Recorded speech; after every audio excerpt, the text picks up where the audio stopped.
పెళ్లి చేసుకునే ముందు పురుషులు తప్పకుండా తెలుసుకోవాల్సిన విషయాలు. ఆచార్య చాణక్యుడు తన చాణక్య నీతిలో పెళ్లికి సంబంధించిన ఎన్నో విషయాలను చెప్పాడు. ఎలాంటి వారిని పెళ్లి చేసుకోవాలో పురుషులకు వివరించాడు. జీవితంలో విజయం సాధించిన ప్రతి ఒక్కరి వెనుక ఎప్పుడూ ఒక మహిళ ఉంటుందని చెబుతారు. అయితే స్త్రీ తలుచుకుంటే ఏ పురుషుడినైనా పతనం చేయగలదనేది కూడా నిజం. గొప్ప దౌత్యవేత్త, తత్వవేత్త ఆచార్య చాణక్యుడి మాటలు కూడా అదే. ఎంతో మంది చాణక్య నీతిని పాటిస్తారు. ఆయన జీవితానికి సంబంధించిన అనేక విషయాలను చెప్పాడు. అందులో పెళ్లి గురించి అనేక విషయాలు తెలిపాడు.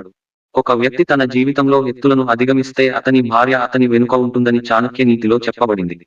మరోవైపు భార్యలో కొన్ని చెడు లక్షణాలు ఉంటే ఆ ఇల్లు నరకంగా మారడానికి ఎంతో కాలం పట్టదని చాణక్యుడు చెబుతున్నాడు. చాణక్య నీతి ప్రకారం చెడ్డ భార్యను ఎలా గుర్తించాలో చూద్దాం.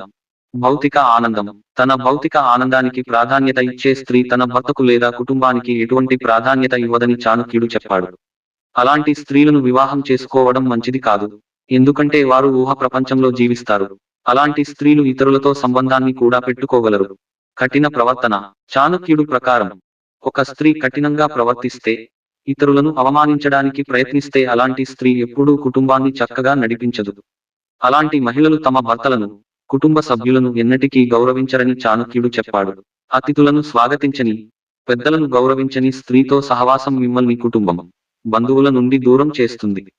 అలాంటి స్త్రీ కుటుంబానికి అవమానం, ప్రమాదం తెస్తుంది. అబద్ధాలు చెప్పడం. ఎప్పుడూ అబద్ధాలు చెప్పే స్త్రీలు తమ భర్తలకు కష్టాలు తెచ్చిపెడతారు. తన భర్తను ఎప్పుడూ రెచ్చగొట్టే ప్రయత్నం చేస్తుందని, కుటుంబంలో సమస్యలకు కారణమవుతుందని చాణక్యుడు చెప్పాడు. లేనిపోని అబద్ధాలు చెప్పి ఇంట్లో సమస్యలను సృష్టిస్తారు. దీంతో ఇంట్లో ఒకరికొకరు దూరం అవుతారు. స్వంత లాభం. చాణక్య నీతి ప్రకారం మోసం చేసే లేదా స్వంత లాభం కోసం ఎవరినైనా ఉపయోగించుకునే స్త్రీలు కుటుంబంలో సామరస్యాన్ని సృష్టించలేరు. వారు కుటుంబంలో సమస్యలను కలిగిస్తూనే ఉంటారని చాణక్యుడు చెప్పాడు. అలాంటి మహిళలకు దూరంగా ఉండటం మంచిది. దురాశతో ఉండే స్త్రీ. దురాశతో కూడిన స్త్రీ నీడకు కూడా దూరంగా ఉండటమే మంచిదని చాణక్యనీతి చెబుతోంది. అటువంటి మహిళ మిమ్మల్ని ఎప్పుడైనా పెద్ద ఇబ్బందుల్లోకి నెట్టవచ్చు. వారి కుటుంబానికి కూడా ప్రమాదం. అలాగే మహిళలు తమ కుటుంబ వ్యవహారాలను బయటి వ్యక్తులతో పంచుకోవడం మొదలు పెడితే మీ కుటుంబం పతనావస్థలో ఉందని అర్థం చేసుకోండి. కుటుంబాన్ని పట్టించుకోకపోవడం. చదువుకోని స్త్రీ అనవసరంగా డబ్బు ఖర్చు పెట్టి తన పిల్లలకు మంచి విలువలు చెప్పకుండా కుటుంబానికి మంచిది కాదు.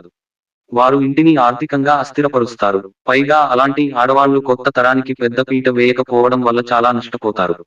కుటుంబ స్థితిగతులతో సంబంధం లేకుండా మహిళలు అనవసరంగా డబ్బు ఖర్చు చేయడం, పిల్లలను పట్టించుకోకపోవడం వల్ల కుటుంబం విచ్ఛిన్నం అవుతుంది.